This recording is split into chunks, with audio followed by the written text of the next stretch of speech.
It is election eve, and yesterday, Harris and Trump were barnstorming swing states. And I just want to play for you, Pumps, and for our beloved listener, Hannibal Lecter's closing argument to be president of the United States of America. Roll the clip. And I have this piece of glass here, but all we have really over here is the fake news, right?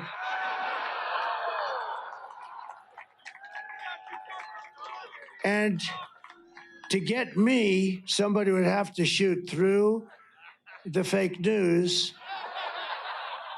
And I don't mind that so much, because I don't mind. All right, now he is talking about shooting the press. He doesn't mind that so much. This violent rhetoric is so abhorrent, and the fact that it's not disqualifying to millions of Americans blows my mind. Further, these people are dressing up in trash bags, screaming, "I'm trash." Well, I mean, to be fair, if they're big MAGA rally supporters, what else would you call them? Right. But here's what I took out of that. I actually watched some of his rallies yesterday. And first of all, he can barely speak because it sounds like he's taking something that he's unable to not slur. Never once did he talk about anything but his own grievances. Never once was it what I want to do for you, American people. Further, now he wants to shoot Liz Cheney. The fake news can be shot. Adam Schiff from California, Nancy Pelosi, the enemies from within are going to jail. This man is diabolically violent, and the people at his rallies like it. Play the next clip. Our country, the day that I left, I shouldn't have left. I mean, honestly, because we did so well. We had such a great. So now, I mean, every polling booth has hundreds of lawyers standing there. It's all about the lawyers. Everybody's standing lawyers. Nobody should have that. Shouldn't have left. You left the country in shambles. Shambles. The Trump amnesia is unbelievable. Over 1 million Americans died. He completely mismanaged the pandemic. The economy was tanking, as it always does at the end of Republican administrations. He had basically gutted so many departments. He had all of these crazy ass people, that Betsy DeVos running the Department of Education. It was a horror show. It was a shit show. And that's why he lost in 2020. He says he shouldn't have left because he knows he's never going to get back there again. And he doesn't respect the rule of law. And he cannot concede when he loses. He's incapable of it. I think it's a psychological condition that prevents him from being able to live in reality. I don't know if it's dementia, malignant narcissism, parasocial disorder, something, but the man is not well. But when you think back to his administration, let's inject bleach into our veins for COVID. Oh, let me send all the COVID testing kits to Putin. This guy is off the rails. He could give two shits about the American people. The reason that he is doing this is A, power, and B, to stay out of jail. He is despicable. He is grotesque. He lies nonstop. The drama, the chaos, the violent rhetoric, he brings out the worst in his supporters. We forgot to mention January 6th. And in my opinion, he should have left the White House in handcuffs because it was so obvious that he was behind the entire thing. They should have cuffed him and put him in jail and then charged him immediately with insurrection. Play the next clip. After all we have been through together, we stand on the verge of the 4 greatest years in American history. You watch. It's going to be so good. It's going to be so much fun. It'll be nasty a little bit at times, and maybe at the beginning in particular, but it's going to be something that we're going to go to heights that this country never has reached, and nobody ever even thought it could. You're going to see things that you're not going to believe. Oh, it sounds like a blast. Really nasty at first. Mm-hmm. I mean, what political candidate in the United States of America in any democracy speaks like this? This is unreal. unprecedented. This is insanity. And how many people have had to morally bend themselves to continue to support this man? That is the autopsy that I want to see. I want to see every single person that started off like J.D. Vance. I'm a never Trump guy. He's America's Hitler. And now, yesterday, on the campaign trail, he is gaslighting the shit out of all 20 people that showed up to him and Don Jr.'s rally. I don't know if you saw that. About 20 people showed up. And he's saying Trump will never think poorly of people who disagree with him. He would never be punitive towards people who disagree with him, which is just straight up dictatorial gaslighting. Lies. It's just lies on top of lies on top of lies. I want to remind you and the listener, this is a guy that said he wants to do the Purge movie plot when he gets back into office. This is a guy that wants to be a dictator on day one. This is a guy that wants to rip up the Constitution, Project 2025, consolidate all the power with the executive branch. He doesn't want any checks and balances. The Supreme Court has given him pretty much carte blanche immunity. This is fascism, full stop. I.e. John Kelly and Mark Milley have said that out loud. And then here's what gets me. Trump's running around saying, oh, well, they're calling me names. They're calling me a fascist. I'm like, don't act like a fucking fascist. And nobody will call you a fascist. Nobody's calling you a fascist. Nobody's calling me a fascist. Nobody's calling anybody that's ever run for political office, very few, maybe back during the Second World War. But when you act like a fascist and you talk like a fascist and you bring forward policies that are fascist, you are going to be called a fascist because it is what you are. And it's important to point out that people within his own administration, far-right Republicans, are calling him a fascist. The Democrats and the Harris campaign have just simply agreed. Play the next clip. I'm way up. If you look at 3-4 months ago, Dan, I was losing states that now are walks, they're now walks. And I think you're going to have that here. It's called suppression. They suppress. And it actually should be illegal because it's, in many ways, it's worse than the written word, which these guys do quite well. Listener, Pumps and I have been digging into the Trump rally at the Madison Square Garden, and we love this new app, this new news source called Ground News. And it's amazing because it can show you how the left is reporting this rally and how the right is reporting this rally. What I love about Ground News is I can research the different silos of information. For example, on the Madison Square Garden rally, MSNBC called it a carnival of racism and very disturbing. And then USA Today call it racist, everything America shouldn't be. The New York Sun saying, message behind the Madison Square Garden rally, Harris broke it, Trump will fix it. And the New York Post describes it as MAGA Avenger allies back their Captain America. It's crazy when you see how these events are reported on the right and are reported on the left, which brings us to our next point. If you've always wondered what your crazy Trumper uncle's algorithm looks like to see exactly what he's reading, this app gives you access to that to help you understand how people like him are arriving at their opinions, which I find it fascinating. So join us by going to groundnews.com/IHIP to get 50% off the Ground News Vantage plan that Pumps and I use. This is a limited offer. They're subscriber funded and female founded. By subscribing, you're not only going to get a tool we all need today, you're also supporting our work. That's Ground, GROUND news.com/IHIP. Link below in show notes. Pumps, back when the kids were younger, Josh and I just really struggled to make ends meet. And when the holidays approached, it was overwhelming to think about what my credit card was going to look like in January. Yes, it seems to take the joy out of Christmas when the holiday gifts make you go into debt.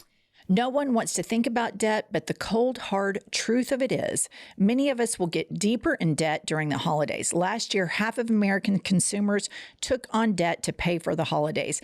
This year, it could be you. It could be me. It's never too early to start planning to get out. And my friends at PDS Debt can help you with a personalized solution just for you. If you're making payments every month on your debt and your balances aren't going down, PDS has solutions for you. Everyone with $10,000 or more in eligible debt qualifies, and there is no minimum credit score required. Listeners, start planning today. Get a free debt analysis right now at pds.com/IHIP. It only takes 30 seconds. That's pdsdebt.com/IHIP. pdsdebt.com/IHIP. Okay, so imagine if a Democratic candidate for anything sat around and talked about crowd sizes and polls all day. Never policy, never anything helpful, just this boring snooze fest about lies about crowd sizes and polls. And remember, the first thing he ever made Sean Spicer do after he won in 2016 was march out and lie about the crowd size of the inauguration, which Obama's blew his out of the water. And he gave that creepy ass speech that even George W., which where have you been, cricket boy, said, well, that's some weird shit. I mean, this guy is so thin-skinned. If your child behaved this way about a birthday party you threw for them and 5 people didn't show up and he sat around and bitched about it for 10 years, you would say, something's wrong with our kid, honey. We need to get him in therapy. I mean, this is a very thin-skinned child that can't seem to accept reality. Right. Well, accepting reality has never been his forte. What I think is so interesting is that nobody seems to be panicked about he wants to shut down ABC News, CBS News, throw people in jail that disagree with them, enemy within, the firing squad, killing press, Liz Cheney, all the things that he keeps saying. Why are people not panicked? I am panicked about his behavior. I'm panicked by the people that lie and enable him. Voters should be panicked, racing to the polls saying, this guy is completely fucking unhinged. We cannot reinstall him in the presidency. But it's a 50-50 toss-up race. I think millions of people are, and I think that the polling is representing that to some extent. Some of the polls are, a lot of them I think are just hurting polls, but I think millions of people are, they're just not as obnoxious as a Trump supporter. The obnoxious nature of a Trump supporter seems the loudest, where all of the sane people are like, this shit is fucking bananas. We've got to go vote. And you say it more calmly. But we've always said this on this podcast.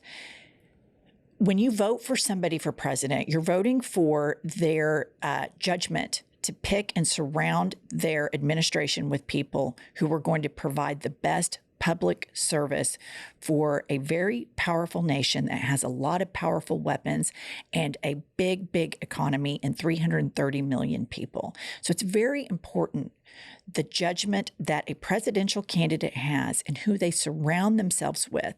Well, Trump has been already floating who some of the people in his administration, should he win, would be. Play the clip. We will build a missile defense shield, all made in the USA, wrapped around our country to defend ourselves and our country. It's all going to be made in the United States, and a lot of it in your great state. We'll put Herschel Walker in charge of that little sucker, okay? And we're going to do that. It's so important, All right, Herschel Walker, I know who this man is because my dad is a diehard Dallas Cowboys football fan, and Herschel Walker is a former NFL player and failed senatorial candidate. But let me just play a clip for you of Herschel Walker at the same rally. Play the clip. When we get to the polls and we vote for my friend and your friend, Donald Trump Jr. Donald Trump, Donald J. Trump. surrounds himself with the best people.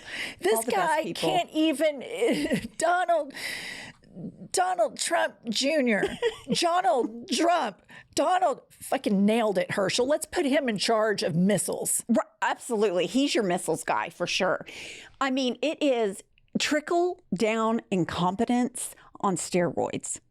I have never in my life seen so much incompetence in one campaign. It really is jaw-dropping how ridiculous his candidates are. Hulk Hogan in charge of workouts and nutrition, Robert F. Kennedy Jr., who's fucking the weirdest guy on the planet, Stephen Miller, Jason Laura Miller, Loomer, Kash Patel. I mean, Steve Bannon. The laundry list of criminals and That's dipshits. before you even get to his dipshit kids. Oh, right. Nepo baby administration. Yeah. Could you imagine if Barack Obama or Joe Biden or Kamala Harris had their kids work in their administration, the meltdown that would ensue? And he had all of his kids working in his administration. Right.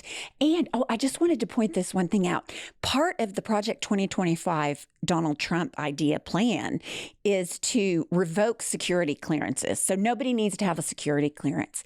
And do you know why that is?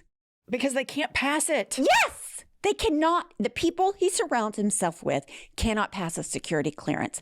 But yes, Herschel Walker absolutely should be in charge of the nuclear codes. So listen up, all of you fiscal conservatives, but socially liberal, but I love the country and I like a strong national defense. The people he surrounds himself with, A, cannot pronounce his name. B, say they have brain worms. C, are racist. D, organize Nazi rallies. Another one has a pillow business, but also lost his entire wealth because he went down some lying rabbit hole about Trump winning the 2020 election, which everybody knows he lost. Even Trump knows he lost. Only his moronic supporters that can easily get triggered by Joe Biden, who they say, fuck Joe Biden, fuck you, Joe Biden, says, hey, you're trash. And they all put on trash bags and run around and go, hey, we're trash, we're trash. I'm like, yeah, you're a cult. I mean, hello. This is insanity. This has to end. Get out. Get everybody out to vote for Kamala Harris. She is competent. She is qualified. She is experienced. She's a normal person, a normal American. After she wins, we can talk about policy. You can talk about limited government. You can talk about tax policy. You can do everything you want to do. But if Trump wins, he said it in that second clip we played, or the third clip, it's going to be nasty, especially at the beginning. Yeah. All right. You know what? We're just feeling ambitious today. We'll probably see you guys a little bit later. It's so